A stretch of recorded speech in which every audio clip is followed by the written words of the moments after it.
What is up, guys? I'm Neal Jolly and welcome inside Jolly Studios, where we talk about everything cameras to sneakers. And today we're talking cameras, and we're talking about 3 essential lenses that every photographer needs in their camera bag.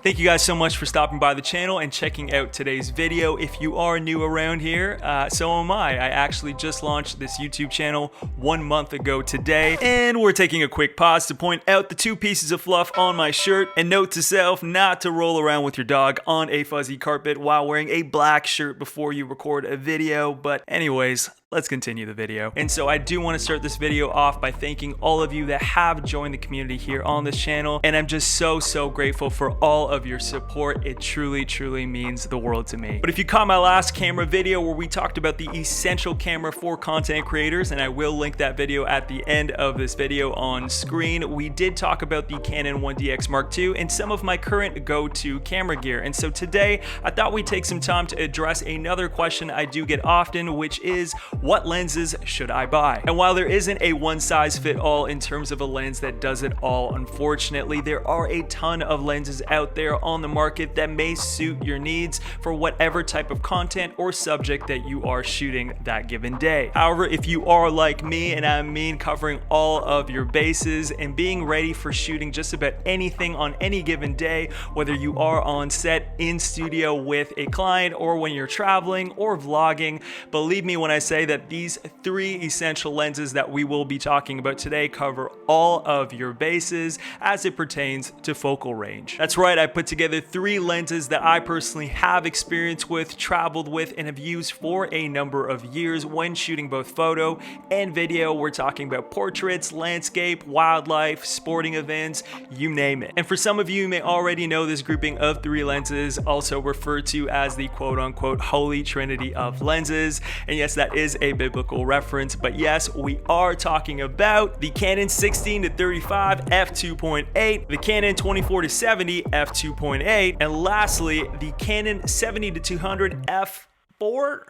Yeah, let me explain. Starting with the Canon 16-35 f2.8, we are currently using this lens to shoot this video, and so I don't have it on hand with me right now, but this is the perfect wide angle lens. It's wide enough for you to capture yourself if you are a vlogger when you turn the camera around on yourself, for you to capture yourself and get the rest of the atmosphere or environment behind you. It is the perfect macro lens for you to capture that landscape, whether it is photo or video. And then you can smack it right to 35 and capture a perfect portrait or thumbnail for your video as well. And then we'll come back to talking about the 24-70 f2.8, and instead I'd rather jump to the other extreme of the, I guess, 16-35, and that is the 70-200 f4. And why the f4 and not the 2.8? So Neal, why the f4 and not the 2.8? And that is a great question, and to answer your question simply, this is a matter of aperture. And so a lens with a larger maximum aperture lets more light into the camera. So for example, at a lower number like an f2.8, that means there is more light being let into the camera, which allows you to produce an image at a lower ISO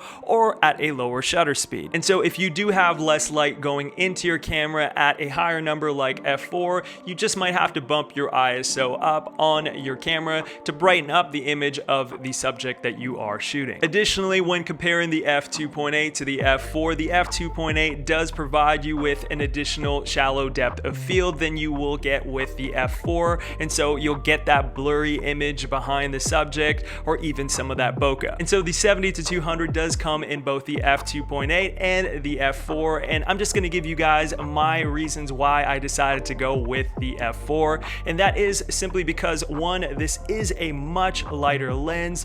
The f2.8, if you guys have held that in hand, is a massive lens. It's almost like 2 or 3 times the weight of the f4 for whatever reason. It is also a more pricier lens at almost $1,000 more than this lens as well. So the f4 is a more economical lens, and also understanding that I am losing that one f-stop that I don't have on the f4 that I do on the f2.8, and so I'm losing probably about half the light that I would get into my camera that I would with the f2.8. However, in my personal experience, the only times I am grabbing this lens is when I am on travel and trying to capture the details from afar of, say, a mountain peak or even some wildlife. And so I do want to maintain the detail of that image, and so I am willing to forego that extra f-stop and bump it up to, say, an f4 and capture more details in the image and forego some of that shallow depth of field so I can capture that detail. And other times I have used this lens in the past is in shooting sporting events, and so shooting athletes from afar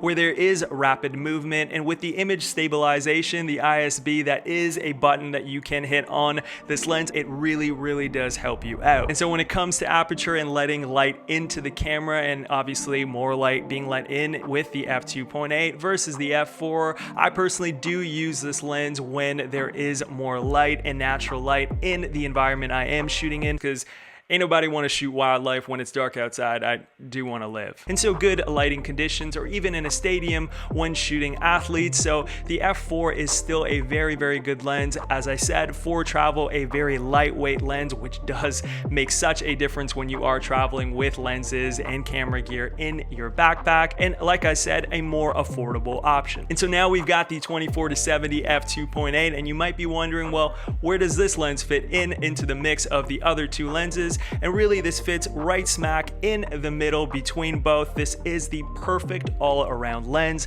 This is a lens I did talk about before on previous videos, and I really do mean this. This is a lens I do throw on my camera while traveling, and it stays on my camera all day. I can really trust this lens to capture all of the micro and the macro throughout any given day. And at that f2.8 shallow depth of field, you can get some really great portraits as well as some really great details within portraits of, say, your subject, of capturing those earrings or even capturing that bracelet or some outfit details if you are shooting fashion and lifestyle content. So there you have it, 3 essential camera lenses that I believe every photographer needs in their camera bag, and covering all of their bases as it pertains to focal range in shooting the micro and the macro and capturing all of the big picture and the minute details. And yes, these were all Canon camera lenses, and that's simply because I only shoot Canon and always have, and that's just a personal choice for me. However, these are available in terms of their focal lengths and other brands and budgets that might suit your needs.